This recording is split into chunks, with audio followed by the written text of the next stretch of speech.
I would like to invite you to bow your head as I offer another prayer. Our loving Father in heaven, I thank you for the blessings of this Sabbath day and for the blessings that you have given us. And we ask, Father, for your presence and that you would be with Barbara O'Neill as she shares with us. Give us attentive ears and help us to learn something that will be a blessing to our families, and also we can in turn share it with someone we know. In Jesus' name, amen. Amen. Okay, Barbara, please come forward.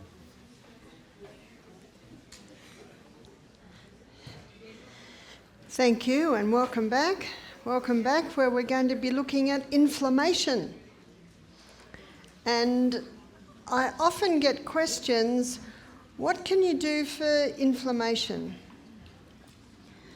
So, students, what do you think would be my next question? Aha. You're learning well. Why? Why is there inflammation there? And a lot of people don't know where to start.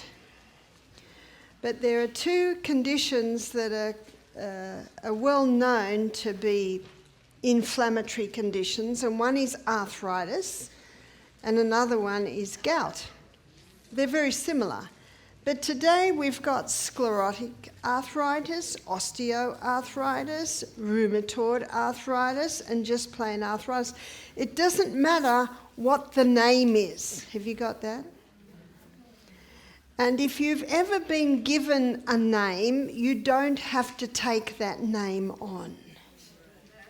Because that name is just a name of a group of symptoms. And there is no one like you. And that's why you are the most qualified to be your own doctor. And again, what do we first look at? History. We look at our history. You can't change your history. Of course you can't change it. But it can give a little bit of an indication as to why this is happening in this toe at the moment, or why certain things are happening in this hip at the moment, or as to why certain things are happening in any area of the body. But I love the formula that I found in the Ministry of Healing, in the chapter, The Physician, the Educator. And this is the formula, and I've been using it for about 40 years now, and I still use it because it is so effective. What the writer says, in case of sickness, the cause should be ascertained. So how do we find the cause? When did it start? What happened before that? Has anything ever happened to that leg or that knee or that elbow, etc., etc., etc.? There is always a reason. And that's why it's good to know your history, and it's why it's a very good thing to document your case. Part of being your own doctor is documenting your case. In the case of sickness, ascertain the cause. Unhealthful conditions changed. Is it the mouldy house? Has it begun since you moved into the house that's underneath the big electrical wires? Did the problem start after the smartphone got put on your house? Or after the 5G tower got built down the road, etc., etc., etc. Unhealthful conditions changed. In fact, what's your life, your health worth? I'd go to any means to get my health, because health is wealth. Isn't that true? I was in a petrol station one day, you call it the gas station, and there was this huge, big, fancy car. I don't know much about cars. I only know it was red. My husband says, "What car were they driving?" I said it was white. That's about all I see, but I'm in real trouble when I go into the car park and there are 6 white cars. I don't know which one to go into. It was a really big, fancy car, and he got out of the car with a big struggle. He was very overweight, his face was bright red, and he had trouble walking, and I thought, that man's obviously got a lot of money, but he hasn't got health. And you know, if he smashes that car, he can buy another car, can't he? But this body, it's actually the one we've got. And I used to say, you can't get a new body, but actually you can. And I've seen many people get new bodies by changing the conditions. Is the basement mouldy? Do you have to get the basement redone? Have you got to chop down a few trees so you can get more sunlight into your house? So unhealthful conditions changed, wrong habits corrected. How do we know what's a bad habit? Well, there's a wonderful little formula called Sustain Me. And if you go through that formula, tick the boxes and cross the boxes and just see, are you getting to bed early enough? Are you drinking enough water? Etc., etc. So in case of sickness, ascertain the cause, unhealthful conditions change, wrong habits corrected, then nature is to be assisted in her efforts to expel impurities and re-establish right conditions back in the system, because that's what your body wants to do. So the little boy with the finger, isn't that what we did? Didn't we just assist nature?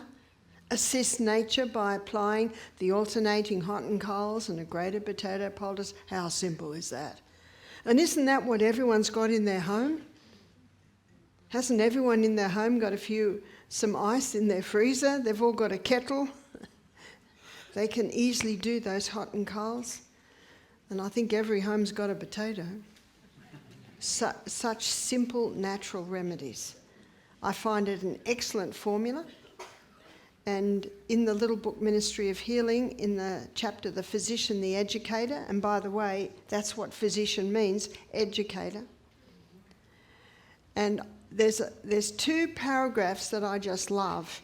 It says in the second page of this chapter, it says, the only hope of better things on the planet is the education of people in the right principles. That's why I'm here and that's why you're here. Am I right?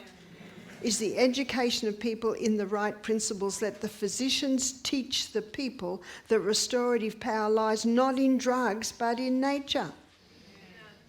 Disease is an effort of nature to free the system from conditions that arise because of a violation of the basic laws of health. And those basic laws of health are outlined in the Sustain Me principles. Every person, how many? Every person should have a knowledge of nature's remedial agencies and how to apply them. And that's what you're gaining in this week's classes. And I know I'm guilty of information overload. And so you have the books. And if unfortunately you run out of books, Ricky bought 900 with him. He thought that'd be enough. But you guys are thirsty. And you want to share this information with your friends, which is wonderful. And so the official BarbaraO'Neill.com, you can go there and get more. What a wonderful Christmas birthday present, eh? To have that little book in the home, so when there's a problem, you can go there and get those simple remedies. Knowing if you go to emergency, you're going to sit there for 8 hours. Am I right? And what could you be doing at home? These simple natural remedies. Every person should have a knowledge of nature's remedial agencies and how to apply them. It is important to understand the principles involved in the treatment of the sick and have a practical training to enable one rightly to do it. You know how I got my practical training? Working on the kids. And guess what? They're all still alive. Because if it doesn't work, you have lost nothing. That's how you get your practical experience. And a friend says, oh, I've got such a sore throat. Have you? Well, I know just what to do. Have a hot lemon and honey drink with a little bit of cayenne pepper in it, slice up an onion and wrap it round your throat. And they'll go, what? Is it going to hurt? No, it's not going to hurt at all. Do you know, a lot of mothers say to me, what can I do for my child? They've got strep throat. What's this strep throat? We used to call it sore throat. Do you remember that? Sore throat. And you know what one mother said? But the doctor says if I don't give the child antibiotics, it could go to their brain. Have you ever heard of a sore throat going to the brain? I have to tell you, I haven't. See, we've got common sense, isn't that right? And people have had sore throat for centuries. What do? You eat lightly for a couple of days, have that hot lemon and honey drinks. If you're in Australia, you could buy eucalyptus cough drops. I don't know if you can get them here. See, there's a recipe for flu bomb in Sustain Me. And if you're unable to get Sustain Me, you can just Google Barbara O'Neill poultices and it's on there. And it's got lemon and honey, but also cayenne pepper and a bit of eucalyptus oil. One lady said, I got the eucalyptus oil and I can't use it. I said, why not? Well, it says not fit for human consumption on the bottle. I said, well, we're not asking you to drink the whole bottle. We're asking you to take one drop. And by the way, the eucalyptus cough drops in Australia, what do you think they've got in them? Eucalyptus oil. Yeah. So trust your instinct, trust your common sense, and remember the great God of heaven. And I love Psalm 32 verse 8, one of the first ones I claimed, where God says, I will instruct thee and teach thee in the way that thou shalt go. I will guide thee with mine eye. Pray for guidance, because he's there and he'll impress your mind. Go this way, go that way. And he will bless those natural remedies. See, there's many methods of healing today, but there's only one that God approves of. And you know what one that is? The one that works with the body, that works with the healing powers that he put into this body. So what do we do for inflammation? There's quite a few things that you can do for inflammation, and that's what I want to look at now. Inflammation indicates an acid environment in the body. So let's have a look at what can increase acidity and what can decrease. Sunshine alkalizes. But when you lay out in the sun for an hour and get burnt, guess what? You've actually created an acid environment in the body. And if you don't have any sun, that can increase inflammation, but just the right amount of sun. The sun is the healer. Do you know that sunshine penetrates deep in the body and it can kill off harmful pathogens? Use of water. In a dehydrated state, that creates a very acid environment. One of the best anti-inflammatories there is water. Just drink water. Just drink 8 glasses a day, 8 glasses of 8 ounces at least. And before each glass, take a crystal of Celtic salt, just about the size of a sesame seed. Now don't put it in the water, put it in your mouth, because we should be drinking pure water. And what will happen is the mucous membranes in the mouth will absorb the minerals, and when you drink the water, those minerals pull the water inside the cells, the quickest way to hydrate the body. And especially if the person's got a fever, remember fever's a wonderful thing, fever is your friend. Because they're perspiring, they need that little bit more of salt. Start early and do it little by little by little over the day. Sleep. Many people are sick today because of lack of sleep. And especially try and get at least 2 hours before midnight, 3 if possible. Because it's before midnight that the healing in the body accelerates. So in a 24-hour day, when healing is the most potent, and remember, you've got to lay yourself on nature's operating table. What's that called? Bed. You're laying yourself on nature's operating table and allowing the processes in the body that will reduce inflammation to be active while you sleep. 8 hours to work, 8 hours to play, 8 hours to sleep. So once again, 8. Trust in God. When we're stressed and when we're anxious, that can increase inflammation and can increase acidity in the body. Trusting God means exactly what it says, trusting Him. I don't like what's happened. I don't know what's going to happen, but I'm going to trust that God has a way through this. And Romans 8:28, that's easy to remember. Romans 8:28, the Bible says that God can turn all things together for good. for those that love him, for those who are called according to his purpose. And 1 Thessalonians 5:18 says, in everything give thanks. Doesn't mean you have to like it. But when you say, thank you, Father. So when I broke my arm, I said, thank you, Father in heaven. It wasn't my right arm. Thank you, Father in heaven. It wasn't the day before I fly to America. Do you know, as you start looking, you can start to see things to be thankful for. And that eases the stress and allows us to trust him. Abstain. What I'm going to do now is I'm going to make a list of all of the foods and things that often go into people's body that have an acid effect. So the acid list, if there's inflammation in the body, these must stop. Refined sugar, it's not a surprise, that's a pure acid. Also meat. When meat breaks down in the body, only 58% is used as fuel. That's a 42% waste, which is a sulfur waste. And sulfur is one of the acid minerals. So the acid minerals are sulfur. Another acid mineral is phosphorus. And another acid mineral is chlorine.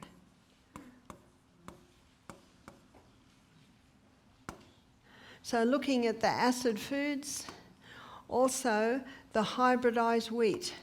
So I'm not referring to the Enkenhorn, I'm not referring to the spelt, I'm referring to the wheat that was hybridized in the 1950s. 2 nights ago we had a look at how the hybridization of the wheat changed the starch structure. It gets the blood sugar level up very high, very fast, so it's a factor in diabetes. Now we're looking at another aspect, and that is what it did to the protein or the gluten structure. It created an incredibly complex structure, and it's almost only the cast iron gut that can break it down. Do I eat wheat? Sometimes, but not much. Because I'm travelling, I can't always be assured that you can get spelt. Not often do you see spelt on the plane. But because I don't have any health problems, it doesn't cause me a problem. But if I had any health problem at all, I wouldn't touch it. What also has an acid effect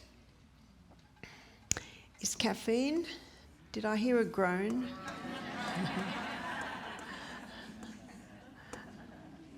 You're going to be so happy when you're off it. Freedom! Caffeine has an acid effect on the body, and also alcohol. Alcohol has an acid effect. Do you know your history? 1920 to 1933, do you know what happened in those 13 years? Prohibition. Alcohol was banned. Do you know the figures in that time is mental institution occupancy dropped to 8%. Jails were almost empty. Domestic violence almost wiped out. Why did they legalise it? Some say it's because of the moonshine. No, the American government said to the American people, if we legalise alcohol, you don't have to pay tax. Do you pay tax? Oh, yes. Oh, yes. The Australian Health Department have stated that there's no safe dose of alcohol.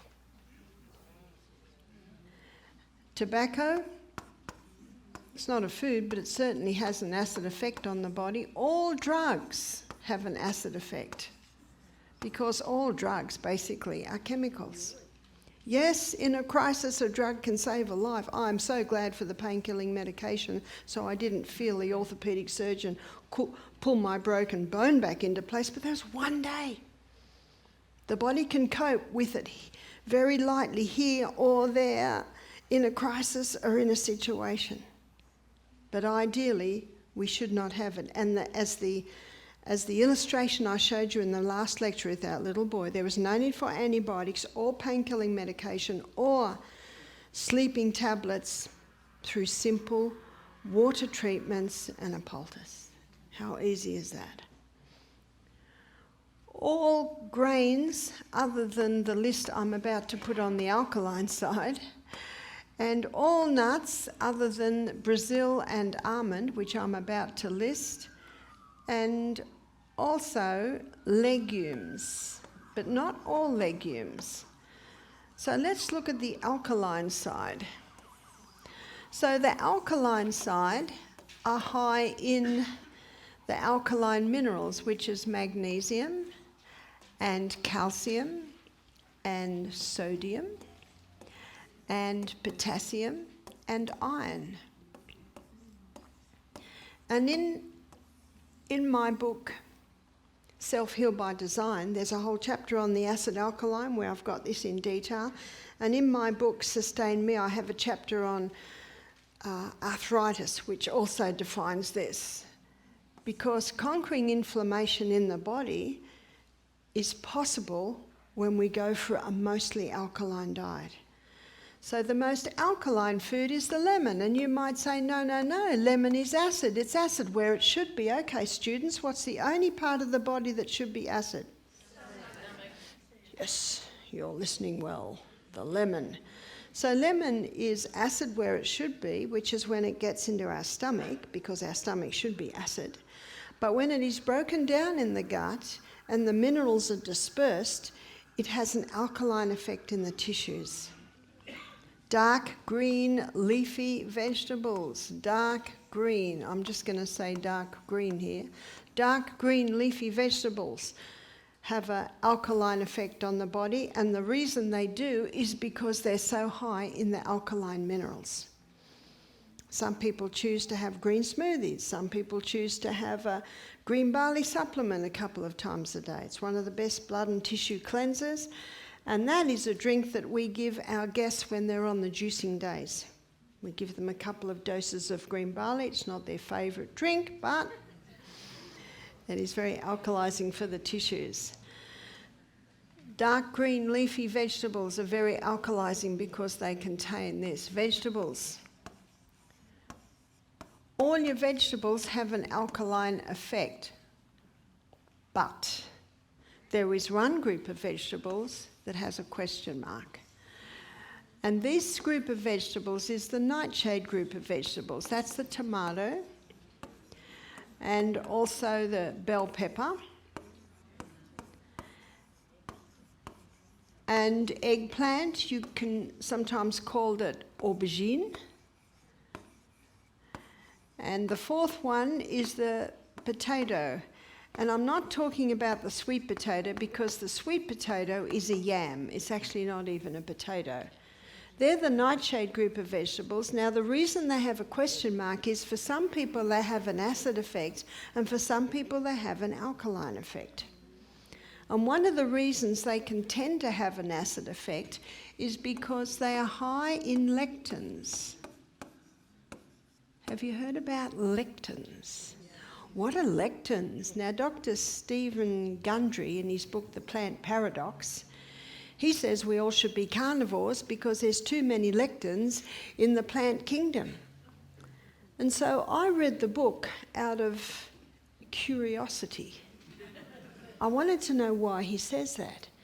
And the book annoyed me quite a lot at first. Because he says our tongue took 10 million years to develop. And the gun took 20 million years to develop, and I thought, oh, what? But the fact is, I was given the book just before I left Australia in 2021, and the US, and when I arrived in Australia, they put me into quarantine. I was in a room for 2 weeks and I had this book. God had another plan. So you're sitting in a room and then I'd look at the book and I'd give it another go. And I'm so glad I read that book. I say, thank you, Father in heaven. Because I thought, I know God put lectin in the foods.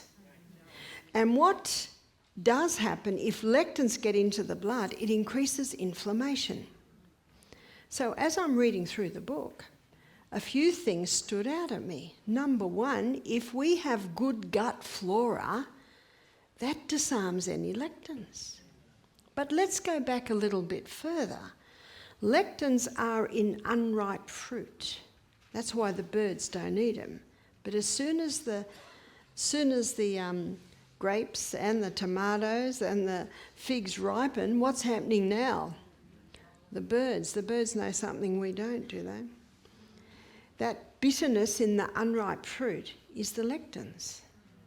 And that's why it is best to eat tree-ripened fruits and vegetables, because there's no lectins. Now, lectins are a little bit higher, especially in the tomato and the bell pepper, but, and also the eggplant, traditionally,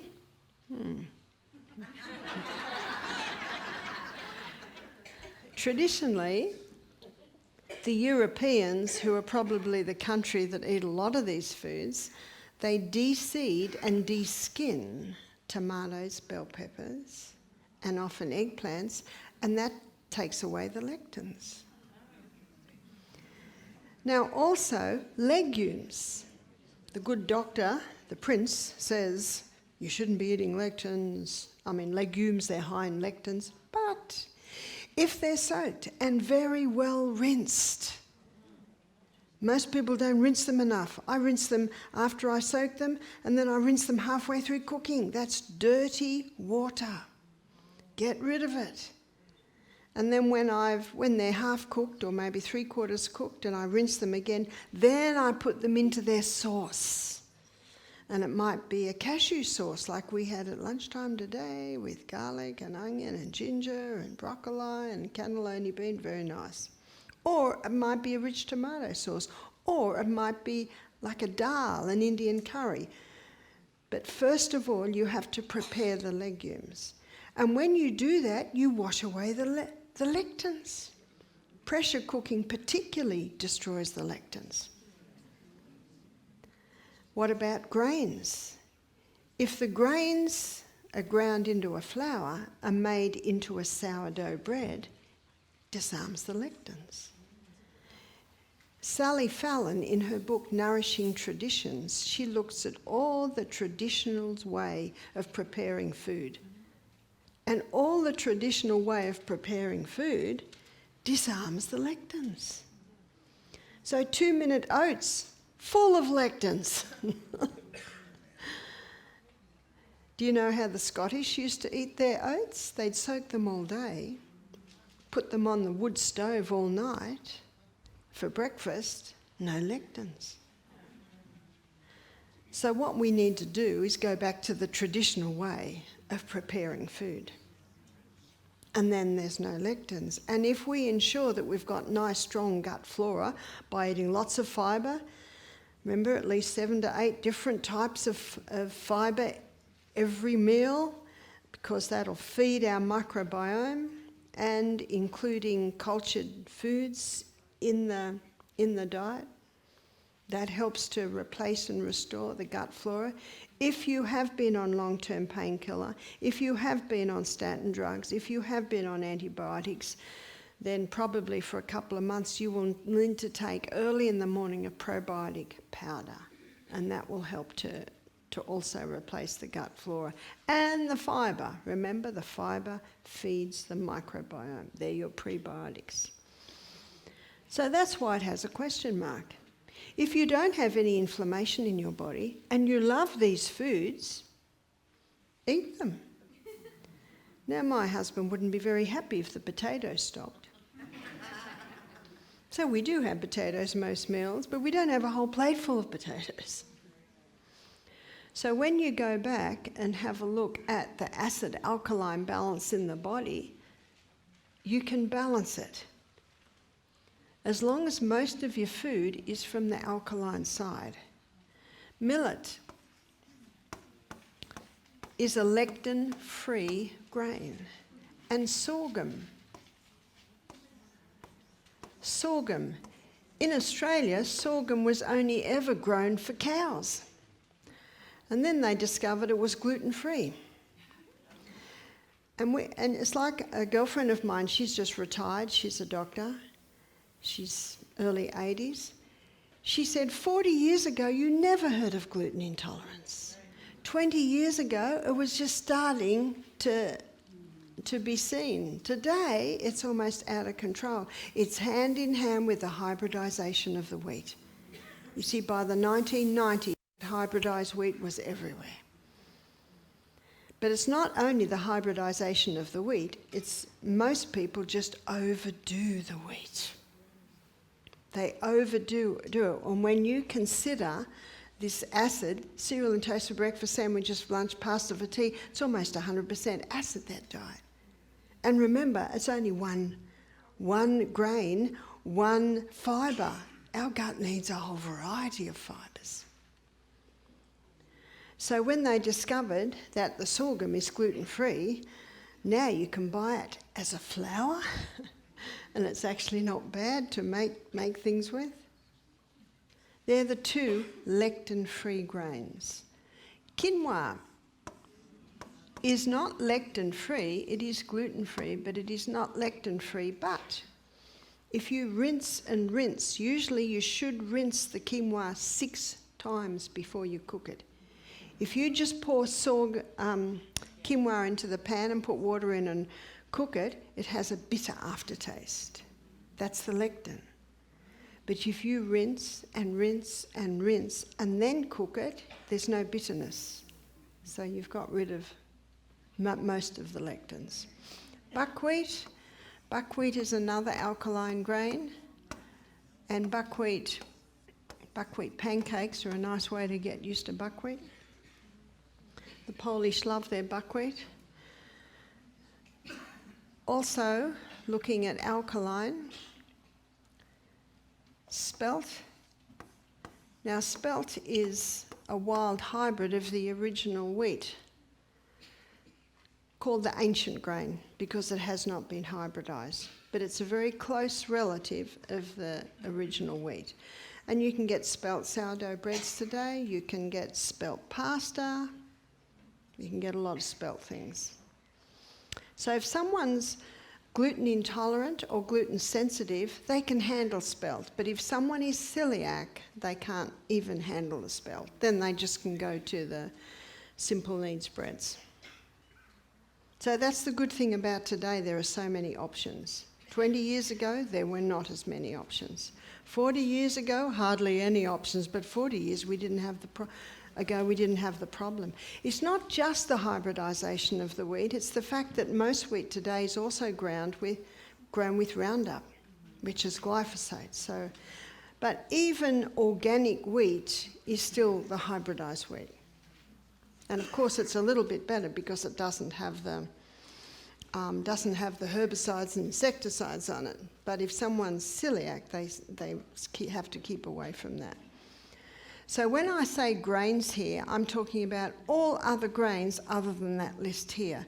That means oats are there. That also means rice is there. But as you will see, to maintain a correct pH balance, we should be having about 20% acid-forming foods, and that 20% should come from here. And we should be having about 80% of alkaline grains.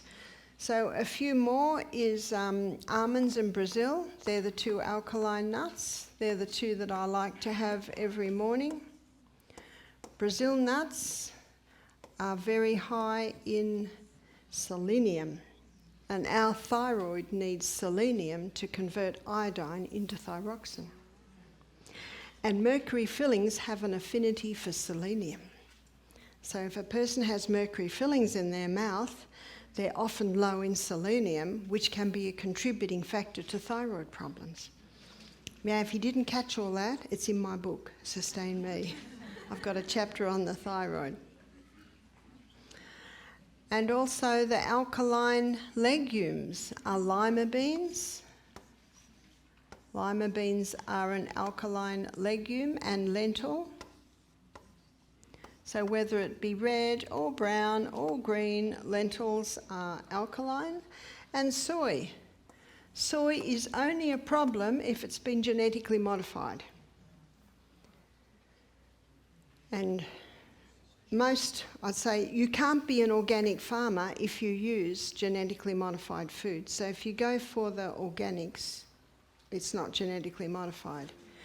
Let's hope Robert Kennedy Jr. can get labelled on our foods whether it's genetically modified or not. Yeah? Unfortunately, Monsanto is so big, they win every court case. But if you go organic, it's not genetically modified. When we eat genetically modified food, it has the ability to interfere with our genes. And you probably know there's something else that's interfering with our DNA. It's a recent shot that people were told they had to have. And I am not happy about the fact that many people were blackmailed into having that. Yep. Dr. Peter McCulloch has got quite a good protocol to help detoxify from that. And hopefully, no more.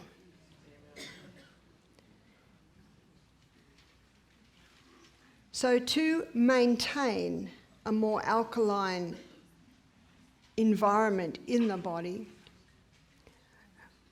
it's best to concentrate on the more alkaline side. What about fruit? Fruit is high in fibre, it is high in sugars, and it's low in minerals. Whereas vegetables, it's high in fibre, high in minerals, low in sugars. So fruit has a question mark. If someone has a yeast problem in the body and they're eating a lot of fruit, it can feed that yeast. And that, in turn, can create an acid condition. But if someone does not have a yeast presence or problem in the body, the fruit is certainly a nice cleanser. In my book, Sustain Me, in the chapter on arthritis, I give the acid-alkaline balance in detail. And in my book, Self-Heal by Design, I have antifungal programs, and with that, it's reducing the fruits right down. One lady said, "But Barbara, God made fruit good." I said, "He sure did. But if you've got a certain condition in the body, for a period of time, you may need to get that fruit amount down in your body. But there's no limit on the vegetables. So to maintain a correct pH in the balance in the body, we should be having about 80% of the alkaline forming foods and about 20% of the acid forming foods.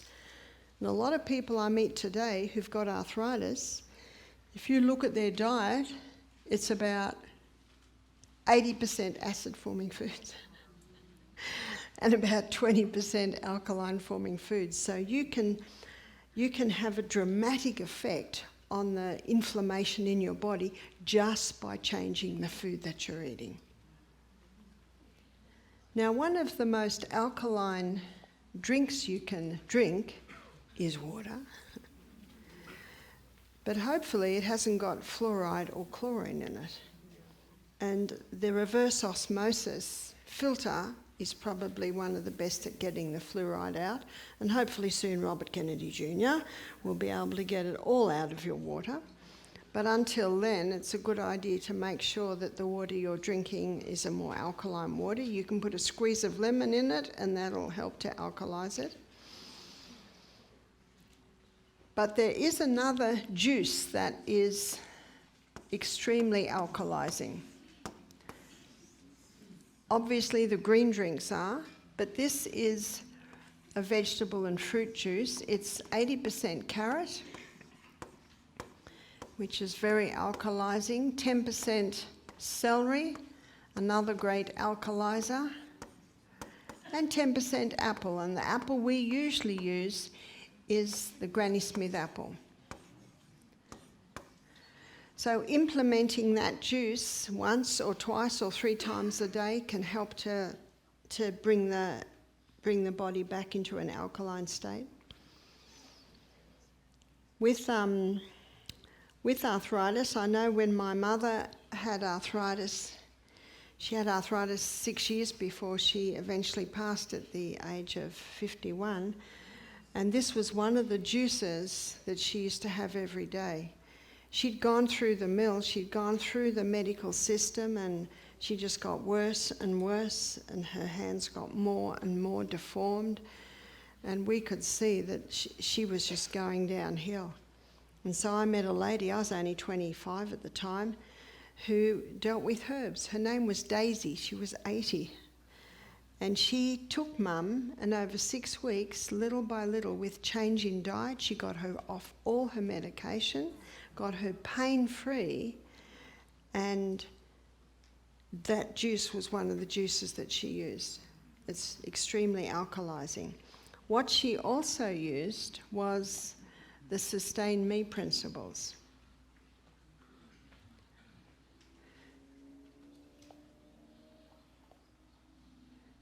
No.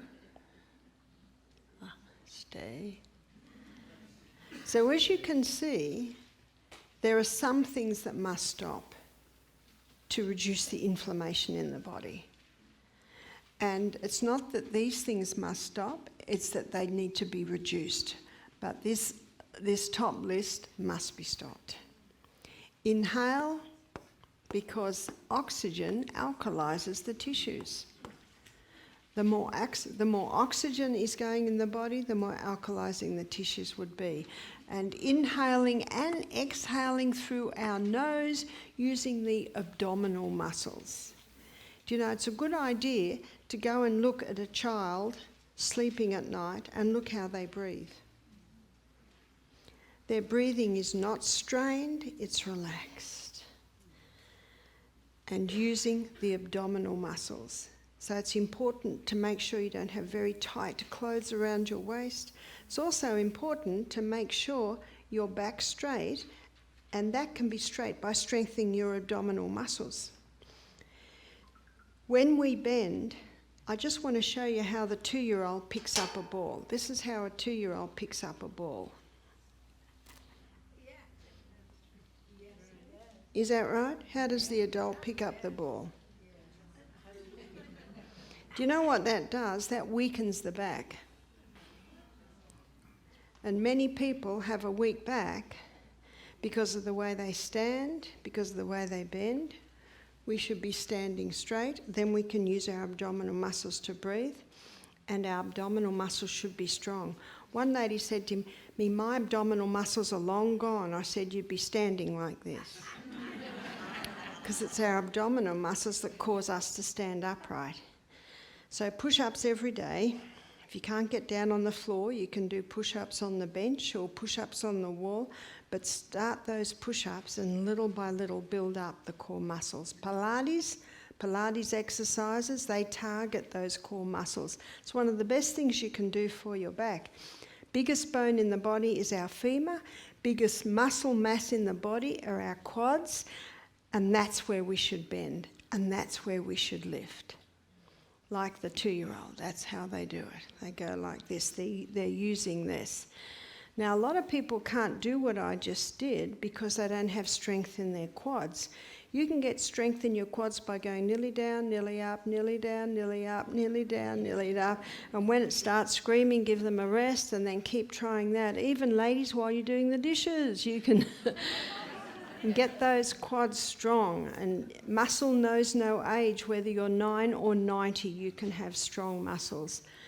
So to inhale through the nose, yes, the mouth must be shut. And to breathe with your abdominal muscles, the back must be straight. And to get the back straight, strengthen the abdominal muscles. Nutrition, we've just looked at nutrition. We should be having, remember the 3 essential food groups: fibre, all plants contain fibre. We should be having great proteins, and your proteins come from your legumes, your nuts, seeds. Where do seeds sit? They do sit here, I just can't fit them. Maybe I can fit them here. Yes, yes. Seeds, so that's pumpkin seeds, sesame seeds, sunflower seeds. All your seeds sit on the alkaline side. Remember what God said in Genesis 1:29? He said, "Behold, I've given you every herb-bearing seed which is upon the face of the earth, and every tree, and the which of the tree is a fruit-bearing seed," that's the nut. He said, "To you it shall be for meat." Yes, the macadamia nuts here. Yes, the cashews there. Yes, the pecan. We call it pecan. You call it pecan. Yes. And yes, the walnuts are there. And it's not that they're bad. We need 20% from the acid side. So when most of your food's from there, then of course you can have some from this side. Moderation in all the good things. I've never had to limit anyone on greens, but certainly the more concentrated. Yes, please, moderation in the nuts. It'd be a very sad thing to develop an allergy to nuts, and it usually only develops if you overdo them. And exercise. If you over-exercise, you can create an acid environment. But most people don't exercise enough. And exercise is one of the most powerful ways to move the blood through the body. Remember, the blood is the life of the flesh. The more you move the blood, the more the oxygen and the nutrients and the water are able to get to every cell in the body and take away the waste. You see, we live in a self-cleaning organism. And before you renovate an old house, you always clean it, isn't that right? And so before renovation can happen in the body, we've got to make sure the house is clean. And when you keep these sustain me principles, you'll find you'll start to go to the bathroom regularly. You'll find you'll start to sleep better. In fact, the more you implement that, the easier it will get to keep that. People ask me all the time, they say, Barbara, how can you keep up the pace? I say, I've found a formula, and there it is. I get 8 hours every night. I totally trust in my Father in heaven. I drink adequate water.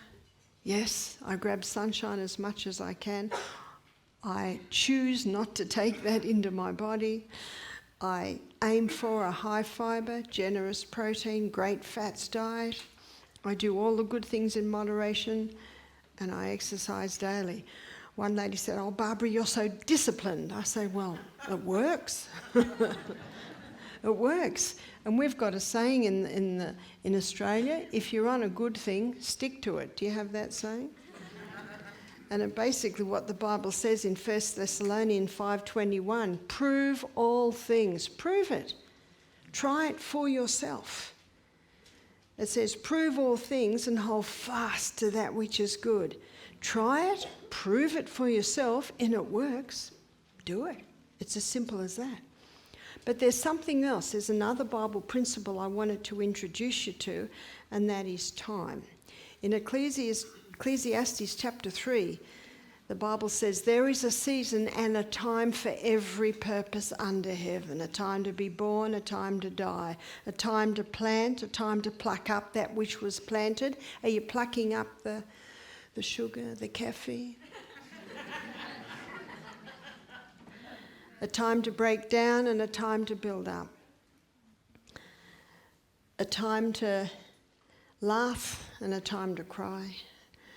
A time to mourn and a time to dance. There's a time for every purpose under heaven. And there's a time to heal. And that healing is not always quick, have you noticed? In fact, I felt it was the longest 6 weeks of my life having this in plaster. And in the book Ministry of Healing, on that page that I love, page 127, she says, nature's process of healing and upbuilding is gradual, and to the impatient it seems slow. I'm impatient. But it says that if we implement these basic principles and leave the body, it will heal. But you've got to give it time. And in Galatians 6 verse 9, the Bible says, let us not be weary in well-doing, because we will heal if we faint not. In other words, keep doing it, keep doing it. That castor oil compress won't break up that bone spur overnight. It might take a few months, but I love God's operating table. I love God's operations. When I worked in the operating theatre, I was the instrument nurse. I had memorised where all the instruments were, and I would be in the operating theatre and they're doing the operations and they'd say, "McGill's forceps," and everyone would look at me. I would run, I'd get the package because it's all sterile, I'd open the brown paper, used to be in 1976, I'd especially open the green thick cotton that was covering it, so there it's all sterile. I'd have long like sticks, tweezers. I could touch the end but the tip was sterile. I'd pick it up, in doctor's gloved sterile hand. I was the instrument nurse. I knew all the instruments. Well, I still see myself as the instrument nurse. And the instruments that I use now are water, whether it be hot, whether it be cold, whether it be ice. Is grated potato poultices. Well, there's another poultice called a ginger poultice. And this ginger poultice is an excellent poultice for joint inflammation. So how do you do the ginger? Let's say I'm going to do it on a wrist. I might do it that big and I'll grate up the ginger and I'll put it in the middle like this. And then I'll fold over each side, I'll fold up the bottom, I'll fold down the top, and now I have a poultice that's about this big. And I've got a few layers at the back because I've folded it over to make a package, and that's a great idea because if it's a little bit wet, those folds will take it up. And then I cover it with a sheet of plastic. Often I just fold cling wrap over a few times to make it more usable, and then I'll put it on the wrist and I'll bandage it on. That's for inflammation. Ginger is for joints, whether it be toes, whether it be ankle, whether it be knee, whether it be hip, whether it be elbow, whether it be wrist, whether it be fingers, whether it be lower back. But when that ginger goes on an inflamed joint, within half an hour or an hour, the skin gets very hot. And that's an indication that it's pulling the inflammation out of the joint. So when we do it at Misty Mountain, we might do it at 6 o'clock in the evening. So at 7 o'clock we say, "How does it feel?" And the person might say, "I can't bear it anymore, it's just burning me." So we just take it off. That's okay, because the fact that it's burning means it's already pulled a lot of inflammation out. But when they're saying that and we're taking on, we say, yeah, but how does your joint feel? And they go, "Oh, actually, I can move it." Because they were so concentrated on it's burning me, but it actually doesn't. It's just that, because when you take it off, there's no redness. It's just the inflammation being pulled out of the joint. And other people would say, "How does it feel?" They say, "Oh, really good. Can I leave that on overnight?" Now, I'm very careful the way I make a poultice because you don't want grated ginger all through the bed. That is no fun. But if your husband will never forgive you. But if you make it the way I described and cover it with plastic, then bandage it on with like an ace bandage and make sure it's neat. We had this girl working for us for a while, and everything she did was super fast, and she made the poultices so fast they were so messy. And I saw a lady come down for lunch one day, and she had a ginger poultice on her elbow. The bandage was falling apart. Bits of ginger were... I thought, "Oh dear. So I said to the other staff, "Look, please don't put her on poultices. Put her on something else. She's really good at so many other things." So make sure it's neat. I always get the neat people to make the poultices. and make sure it's on secure and that it's comfortable.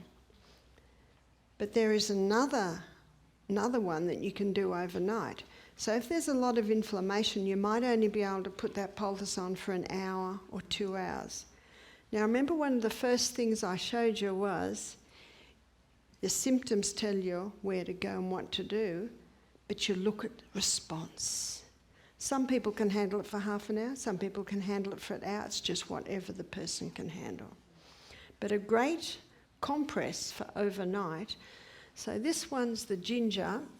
We call that a ginger poultice, and because it's fresh ginger, as soon as you've used it, you discard it. So what do you use for the cloth? Well, one of the best things you can use is just old sheeting. It's got to be cotton or linen. So my husband, he's got this great idea at home with me away. He sleeps on his side of the bed for 1 week and my side of the bed for another week. He thinks he's so clever. So then he has to wash the sheets every 2 weeks. Now I've got sheets in the cupboard. He uses the same sheets. Puts them on the line, puts them back on the bed. So when I got home last November and I got into bed, my foot went through the sheet. He's so proud of the way he just washes the sheets so much, but they got so thin because he's using the same sheets again and again. That's the perfect sheet for the poultices. So yes, that got ripped up for the poultices. And you can do probably once a really good size is about this size, because remember, it's going to come down to about that size once you've folded it over. That's a really good size for lower back, for knees. So you can rip them up or cut them up and just fold them over. It's a good idea to make a poultice box and have your cloths there so that if someone's got a bee sting or someone's got you've got it all there.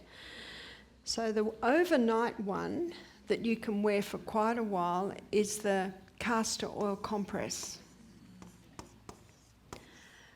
And so with inflammation in the joint, the ginger poultice can be used for maybe an hour or 2 a day, and then overnight do the castor oil compress.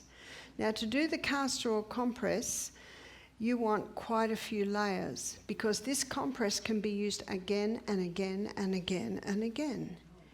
In fact, when my wrist broke and it healed, then I couldn't bend my fingers. So what I did, every night I'd wear a castor oil compress. I can bend them now, but I underestimated how long it takes the tissues and the ligaments and the tendons to heal. The bone's actually quick compared to all the rest. And I was targeting where the break was.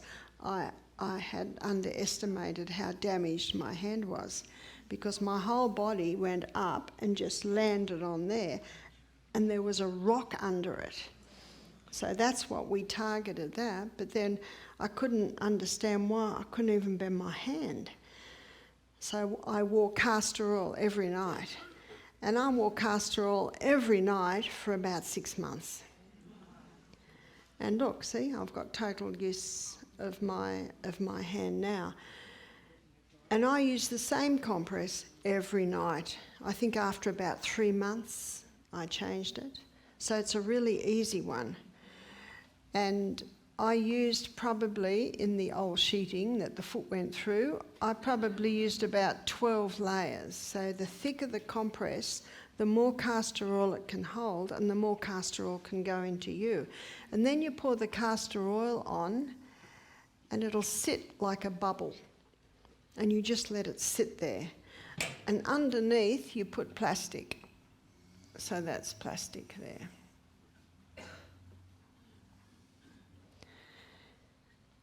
And it takes about 15 minutes to soak through.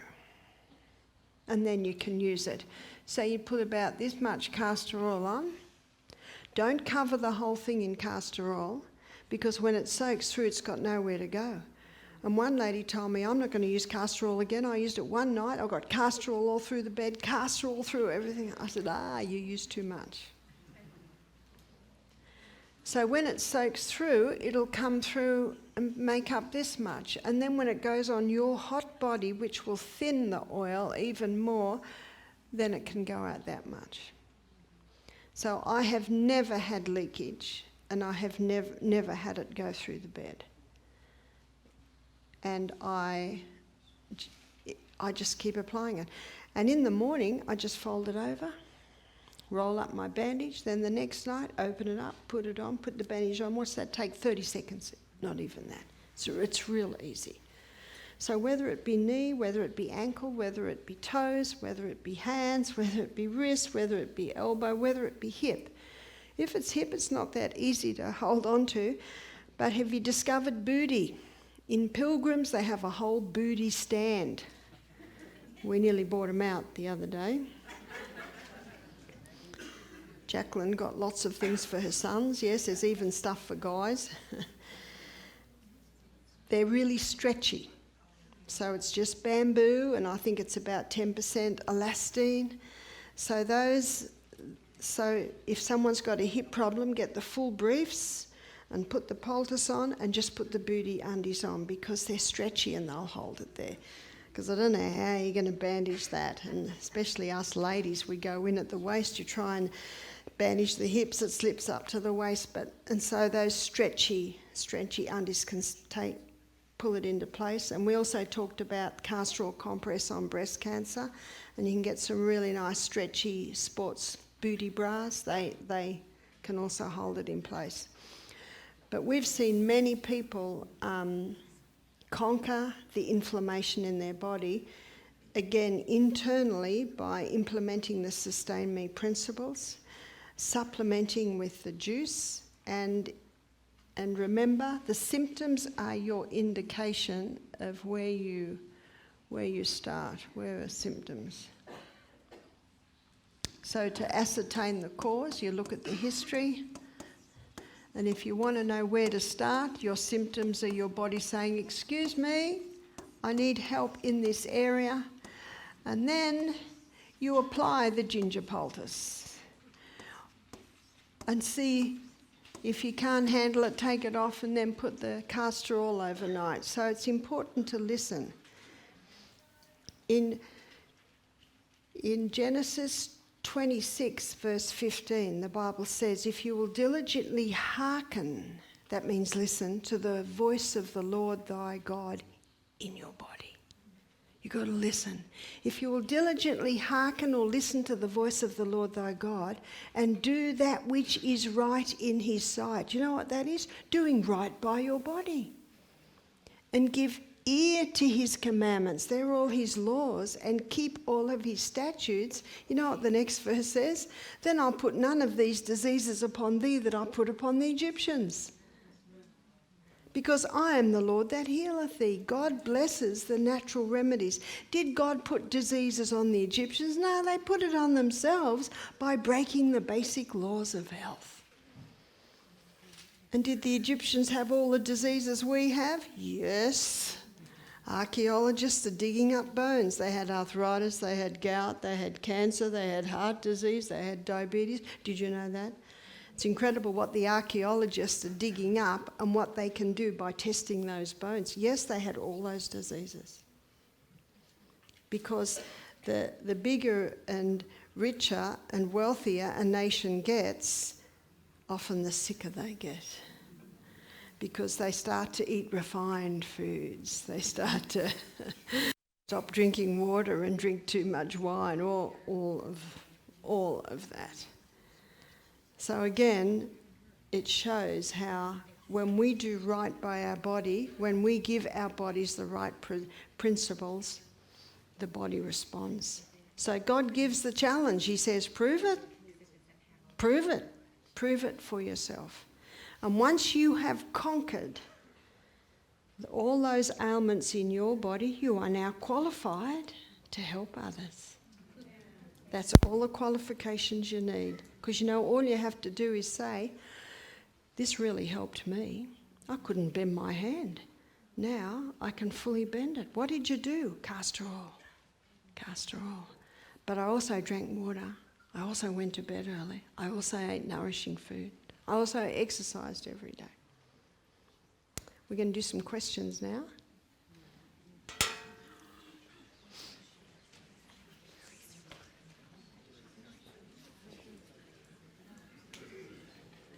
How to heal a cyst.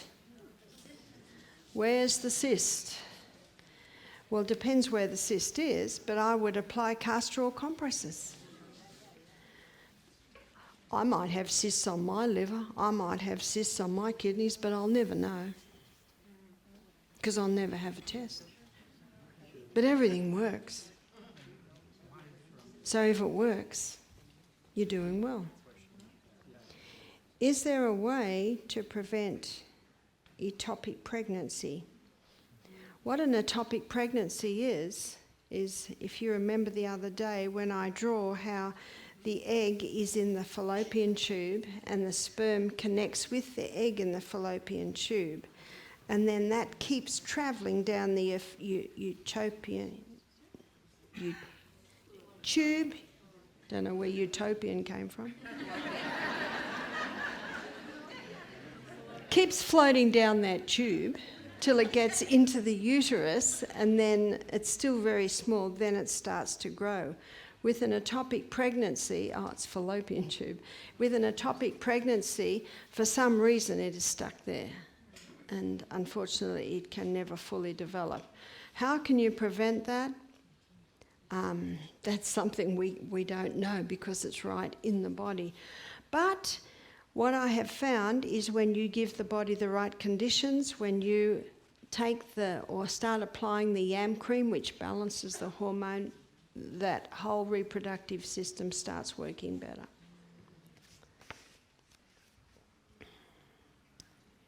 How often should potato poultices be changed when a child has stepped on a rusty nail?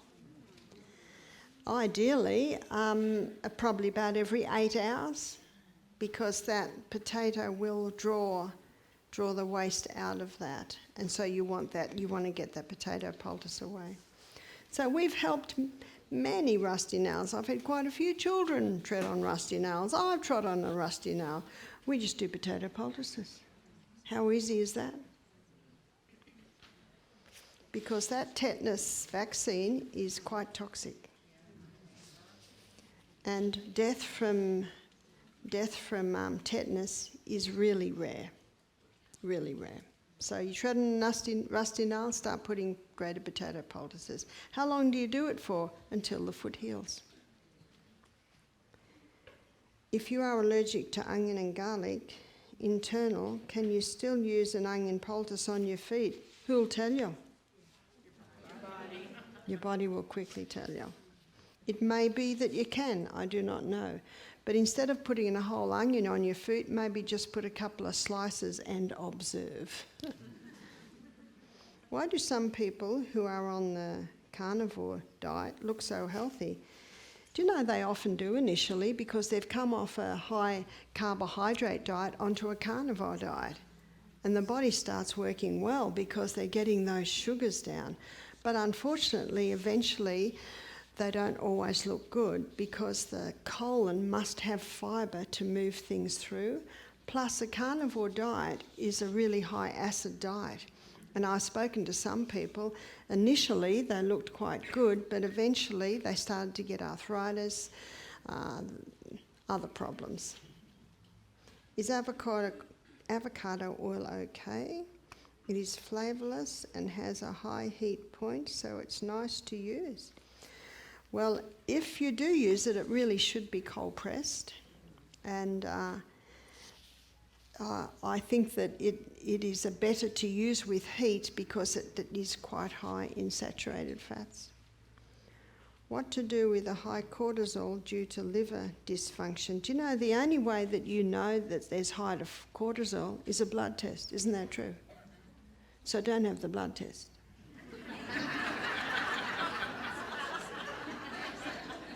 And to get the liver working well, your liver's under your right rib, you can apply castor oil compresses. Because remember, eventually it'll settle down. And there are liver herbs. Milk thistle is an excellent liver herb, as is dandelion. In my book, Sustain Me, I have a chapter on the liver, and also in Self-Heal by Design. And it lists all the herbs that help with the liver. How to get rid of skin moles. There's a few ways. You could put a drop of castor oil on a couple of times a day. Little by little, that'll break it down. To get rid of them quickly, you can put a drop of oregano oil on. You call it oregano. That will burn it out because that's very strong. So you might find that that'll get rid of the mole within a couple of months, but it will get red and sore, but that's part of it, burning it out. Whereas the castor oil, it's gentler, but it might take 6 or 7 months. How can you heal your heart after a pacemaker? Well, keep that blood nice and thin by having the cayenne pepper, exercise every day, go on a plant-based diet, so all the Sustain Me principles will help. Often with a pacemaker, the person's put on medication, so I'll leave that with the person. But in my book, Sustain Me, I have a chapter, Love Your Heart with All Your Heart, and it shows how the cayenne pepper is great at strengthening the arterial walls, opening the capillaries, and also thinning the blood. But we also looked at nose breathing. Remember how nose breathing maintains carbon dioxide levels, which opens the capillaries, and also nose breathing activates nitric acid, which is also a vasodilator. Have you studied B17, apricot seeds, apple seeds, cherry seeds, and the absence of cancer in using it? Or using B17 to help cure cancer? B17 is called nitriliside, and it certainly has been used to help fight cancer. Apricot seeds contain arsenic, and when that gets into the body, it's released when it connects with the juices from the pancreas, and it goes into cancer cells and kills them. But in the healthy cell, there's an enzyme called rhodonase which detoxifies it. So, yes, apricot kernel seeds can be used to help conquer cancer. What should you do to recover from a serious concussion? Time. The brain needs time to recover, so you've got to be gentle, very, very gentle on the brain, and be careful with technology. In fact, ideally, when a person's had a concussion, they should keep away from technology. And being outside and letting the sun go through the eyes and viewing your beautiful mountains and snow and going as gently as possible. The brain will heal, but it needs time. Time is the best healer. Chia seeds, are they to be avoided if someone has diverticulitis? Can they create it? No, they certainly can't create it. They could even prevent it. Because when you mix chia seed with water or a fluid, they go like a soft gel. So that's very gentle on the lining of the gut. What do you recommend for neck pain from a auto accident? Again, if there's been an injury, it needs time to heal. So you have to be careful not to do anything that will hurt the neck. And also you often have to check the pillows that you've got. Your body will tell you what you can and can't do. Again, it needs time. And often seeing a chiropractor and osteopath just to check that everything's alignment can help. Also, wearing castor oil compresses on the back of the neck can help. Is organic soy okay for boys with hormones? Certainly is. The only problem with soy is when it's been genetically modified and grown with poisons or chemicals. They're the chemicals that are called xenoestrogens that disrupt the hormones. Any advice on how to treat muscle twitches, like an eyebrow twitch? One of the best muscle relaxant, there are two muscle relaxants. One is moist heat and another is magnesium. And you can get magnesium oil and rub it into where the twitches are. Does Cyprium go bad after time? I've not ever known it to go bad over time. Maybe after 50 years it might go rancid. I don't know, I've never had it that long. For those we are canning foods. What can we do in place of sugar? You can use palm sugar. Palm sugar is the crystallized nectar of the palm flower. Some people choose to use stevia, but stevia you use very, very small amounts. If you overdo the stevia, you get this bitter aftertaste. So it's important to play with your stevia and get just the right amount. What do you recommend for swollen neck lymph nodes? Well, there's a reason why they're swollen.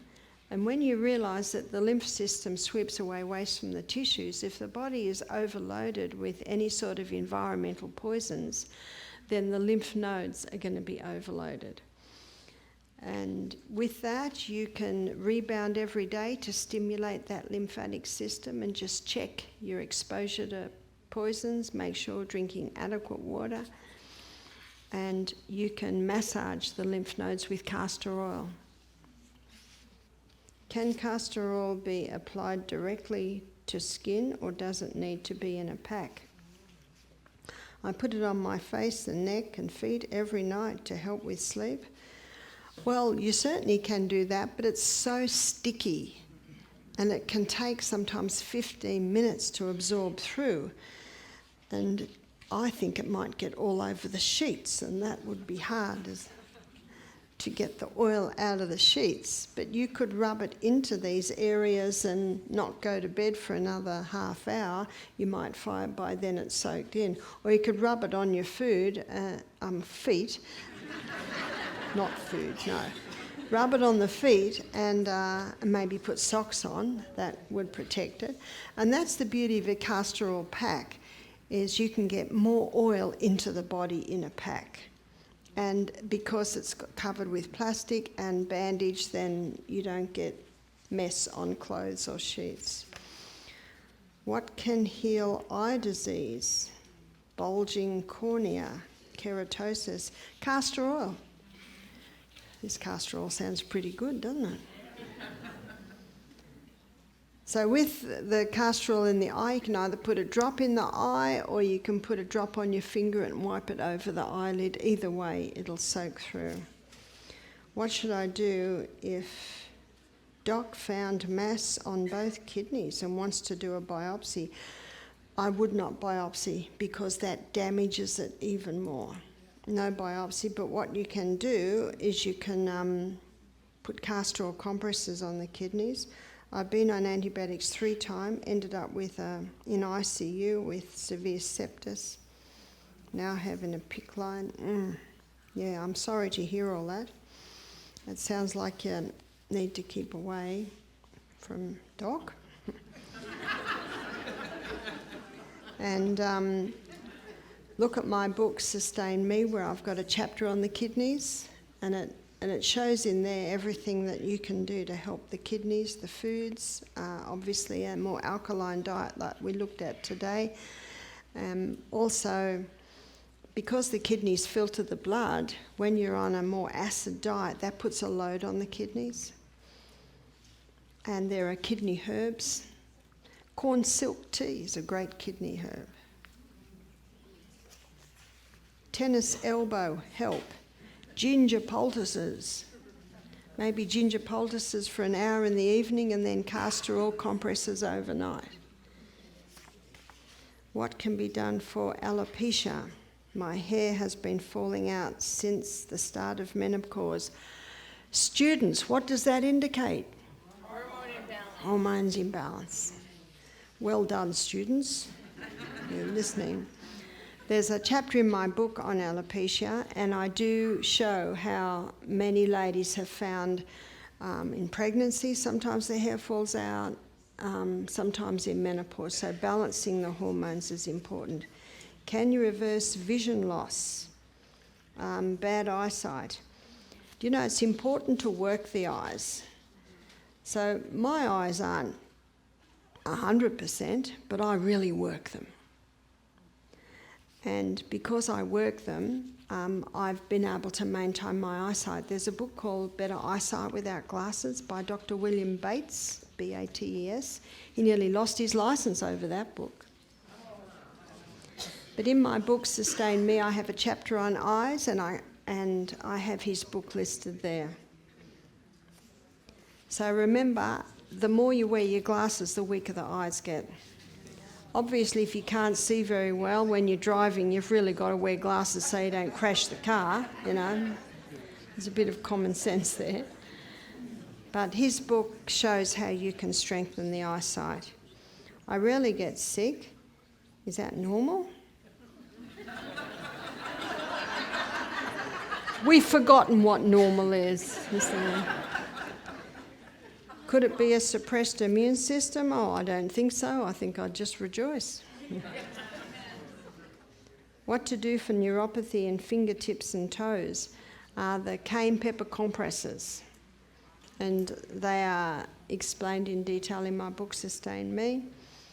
And they can be worn probably about every second night until you've got the pins and needles coming and the feeling coming back.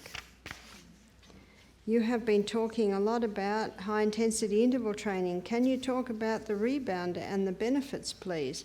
Well, we did talk about it tonight and how effective it is on the lymphatic system, and you certainly can do high-intensity intervals training on the rebounder, jogging on the rebounder, or just leaping high on the rebounder. You'll get high intensity. And then for your recovery, this is the health bounce, just doing that. Or you can get off and then do some stretches, so you certainly can use the rebounder. The rebounder is the only type of exercise that exercises every single cell in the body. There's not a cell that doesn't miss out. And I guess here in Idaho, you've got several months where you're almost indoors with so much snow, and that's where the rebounder is a great exercise to do. There's whole books on it. So you can Google that and look at that. What can I do for loose skin after weight loss? What can I do for stretch marks? Stretch marks can be eased with castor oil. Also, have I mentioned that before? Must be good. Also, vitamin E oil is very good at that. And what can happen, and you know, there are several books that show this, when you do the high intensity interval training and you cause a release of the human growth hormone, that increases circulation of the blood to the skin. There's a book called The Gabriel Method by John Gabriel, and there's a photo in that book of when he was something like 300 pound or 400 pound, and then he went down, down, down, and now you could count his abs from being obese. He looks like he's got the body of a 20-year-old. He was in his late 40s when he did that, and that's how he did it, was the high intensity. And it's also losing weight little by little with really good food, lots of water, great sleep. What to do when iron is too high? It's called hematomacrosis, high iron, and it's usually a mineral imbalance in the body. So I've seen a couple of people conquer this by increasing minerals in their body, by having more greens and more organic. So it's that high iron indicates an imbalance, going on to the Celtic salt with its correct mineral balance. But also, the other person I saw conquer this was someone who was not digesting their food well, and they went on some herbs to boost their digestion. Is a person able to get off Plavix following having a stent placed? I believe so, as long as they implement the Sustain Me principles and have cayenne pepper 3 times a day. Either have a capsule 3 times a day or about a half a teaspoon in water 3 times a day. And there we have it. Good night, everyone. I'll see you tomorrow.